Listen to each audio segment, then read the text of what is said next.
افلا يتدبرون القرآن ام على قلوب اقفالها، تو کیا یہ لوگ قرآن میں غور نہیں کرتے یا دلوں پر قفل لگ رہے ہیں؟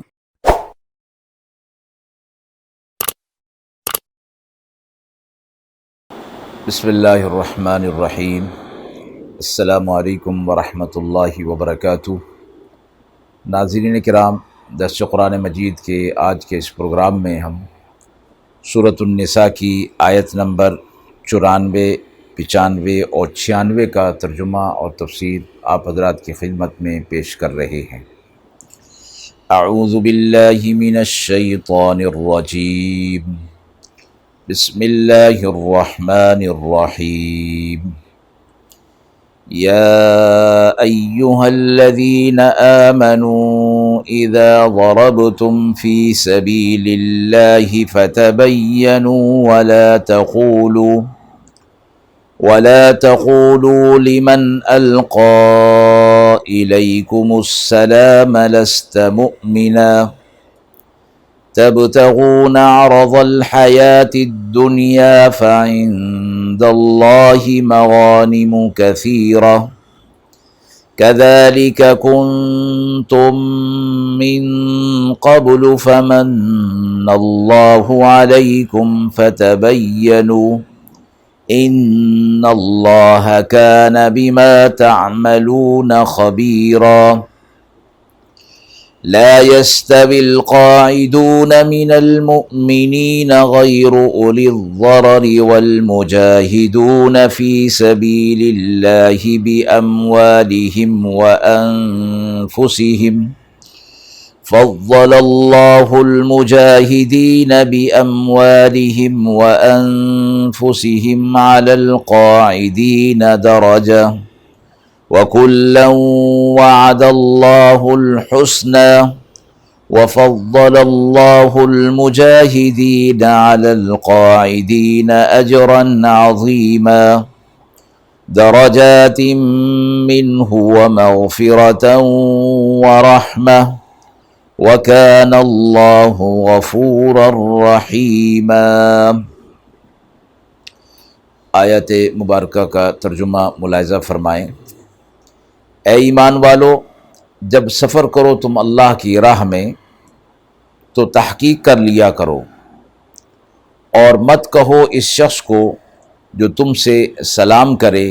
کہ تو مسلمان نہیں۔ تم چاہتے ہو اسباب دنیا کی زندگی کا، سو اللہ کے ہاں بہت غنیمتیں ہیں۔ تم بھی تو ایسے ہی تھے اس سے پہلے، پھر اللہ نے تم پر اپنا فضل فرمایا، سو اب تحقیق کر لیا کرو، بے شک اللہ تمہارے کاموں کو جاننے والا ہے۔ برابر نہیں بیٹھ رہنے والے مسلمان جن کو کوئی عذر نہیں، اور وہ مسلمان جو لڑنے والے ہیں اللہ کی راہ میں اپنے مال اور اپنی جان سے۔ اللہ نے بڑھا دیا لڑنے والوں کا اپنے مال اور جان سے بیٹھ رہنے والوں پر درجہ، اور ہر ایک سے وعدہ ہے اللہ نے بھلائی کا کیا، اور زیادہ کیا اللہ نے لڑنے والوں کو بیٹھ رہنے والوں سے اجر عظیم میں، جو کہ درجے میں اللہ کی طرف سے بخشش اور رحمت ان کو حاصل ہے،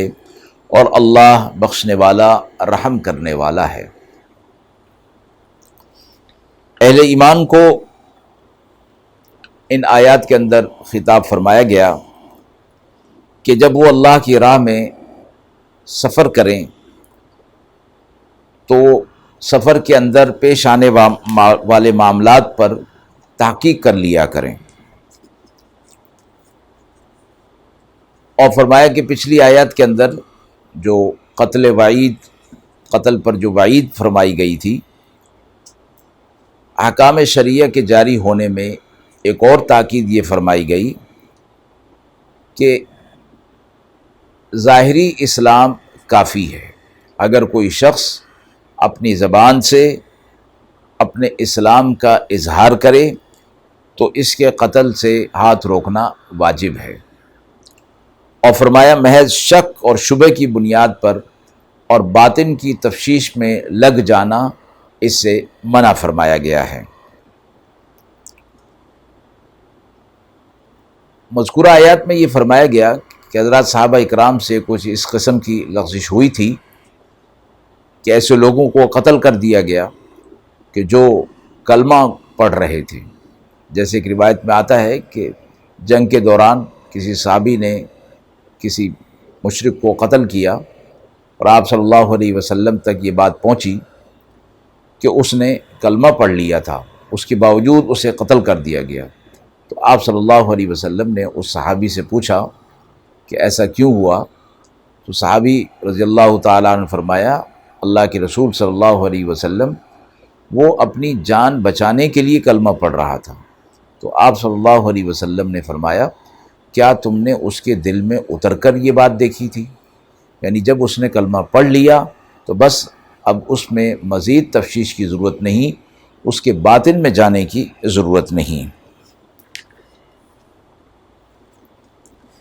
اس آیت کے پہلے جملے میں فرمایا گیا کہ مسلمان کو ویسے بھی کوئی کام بغیر تحقیق کے نہیں کرنا چاہیے، اور خصوصی طور پر جب سفر میں ہو تو اس وقت چونکہ سفر میں شکوک و شبہات والی چیزیں پیش آ جاتی ہیں،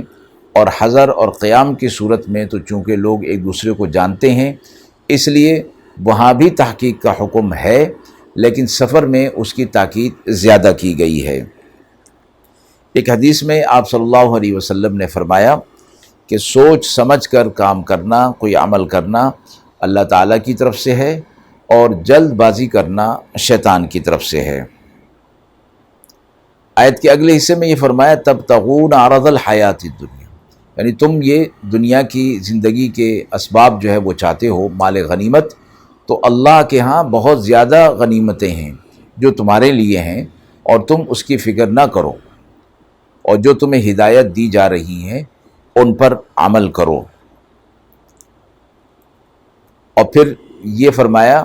کہ تم اپنے آپ پر نظر ڈالو کہ تم مکہ میں تھے تو کمزور تھے،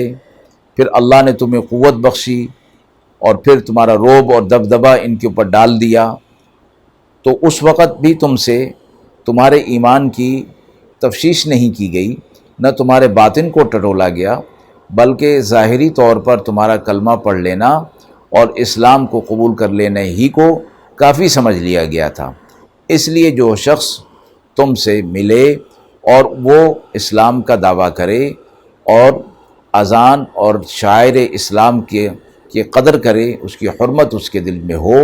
تو ایسے شخص کو قتل نہیں کرنا چاہیے اور اس کے اسلام کو قبول کرنا چاہیے، اور اس کے ساتھ مسلمانوں والا معاملہ کرنا چاہیے۔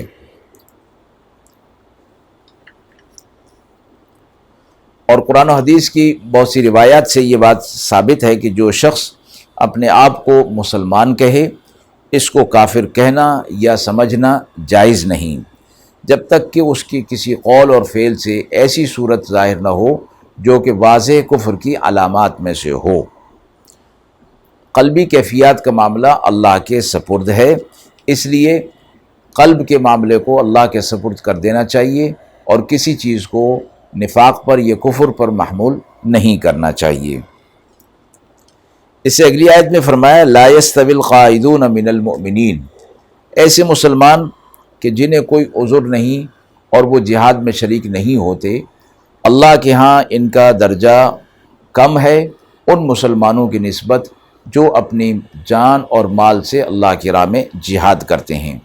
البتہ وہ لوگ کہ جو کسی عذر کی وجہ سے نہ جا سکے، اللہ نے وعدہ ان کے ساتھ بھی کیا ہے۔ علماء تفسیر یہ فرماتے ہیں کہ آیت کے اس حصے سے یہ معلوم ہوا کہ عام حالات میں جہاد فرض کفایہ ہے، یعنی اگر کچھ لوگ اس کو ادا کر لیں تو سب کی طرف سے ادا ہو جائے گا، لیکن بعض صورتیں ایسی ہوتی ہیں کہ جب جہاد فرض عین ہو جاتا ہے تو پھر سب کو اس میں شریک ہونا لازمی ہوتا ہے۔ فرض کفایہ شریعت میں ایسے کام کو کہا جاتا ہے کہ چند مسلمان اس کو ادا کر لیں تو سب کی طرف سے ادا ہو جاتا ہے، جیسے کہ جہاد کی بعض صورتیں، اور اسی طرح فرمایا کہ ایسی چیزیں جو عموماً قومی اور اجتماعی نوعیت کی ہوں۔ علوم دینیہ وغیرہ بھی ایسے ہی فرائض میں شامل ہے کہ چند لوگ اس کو حاصل کریں اور باقی لوگ دنیا کے کام کاج میں مشغول ہو جائیں، تو فرمایا کہ یہ فرض کفایہ کے طور پر ہوگا، اور اگر سب لوگ اس کو چھوڑ دیں تو پھر سب گناہگار ہوں گے۔ آیت کے اگلے حصے میں فرمایا وَكُلًّا وَعَدَ اللَّهُ الْحُسْنَى، اللہ نے سب کے ساتھ وعدہ کیا ہے بھلائی کا، مغفرت کا اور رحمت کا، اس لیے کہ مسلمان دل کے اندر یہ بات تو رکھتا ہی ہے اور سمجھتا ہے کہ اگر اس کی جان اور اس کا مال اللہ کی راہ میں لگ جائے تو اس سے بڑی اور کیا کامیابی ہو سکتی ہے۔ تو فرمایا کسی عذر کی وجہ سے اگر وہ نہ جا سکا اور دل میں اس کی یہ بات ہے تو اللہ کی طرف سے اس کے لیے یہ وعدہ ہے کہ اللہ اسے فضل اور رحمت عطا فرمائے گا۔ اسی طرح فرمایا کہ جہاد میں وہ لوگ کہ جو شرعی عذر رکھتے ہیں، بیمار ہیں، نابینا ہیں اور دیگر شرعی عذر ہیں، تو ایسے لوگوں پر جہاد فرض نہیں، البتہ ان کے دل کے اندر جہاد کی تمنا یہ ضرور ہونی چاہیے کہ اگر ان کو یہ عذر نہ ہوتا تو وہ جہاد میں ضرور شریک ہوتے۔ اسی پر اللہ کی طرف سے ان سے اجر کا وعدہ فرمایا گیا ہے۔ وآخر دعوانا ان الحمد للہ رب العالمین۔